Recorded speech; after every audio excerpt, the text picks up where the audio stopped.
আসসালামু আলাইকুম। ফাজাইলে জিকির হইতে পড়া হইতেছে। হুজুর আকরাম সাল্লাল্লাহু আলাইহি ইরশাদ করেন, আল্লাহ পাক ফরমাইতেছেন, আমি বান্দার সহিত ঐরূপ ব্যবহার করিয়া থাকি যেরূপ বান্দা আমার সহিত ধারণা করিয়া থাকে।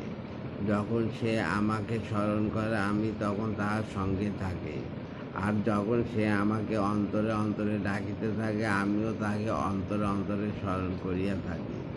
আবার যদি সে কোনো মজলিসে আমার জিকির করে তবে আমি তাদের মজলিস হইতে উত্তম অর্থাৎ ফেরেশতাদের মজলিসে তাহার আলোচনা করিয়া থাকি। বান্দা যদি আমার দিকে অর্ধ হাত অগ্রসর হয় তখন আমি তাহার দিকে এক হাত অগ্রসর হই, আর যখন আমার দিকে এক হাত অগ্রসর হয় আমি তখন তাহার দিকে দুই হাত আগায়া যাই। আর সে আমার দিকে হাঁটিয়া হাঁটিয়া আসিতে থাকিলে আমি তাহার দিকে দৌড়াইয়া আসতে থাকি। বুখারী, মুসলিম, তিরমিজি, নেসাই, ইবনে মাজাহ। আল্লাহ হাফেজ।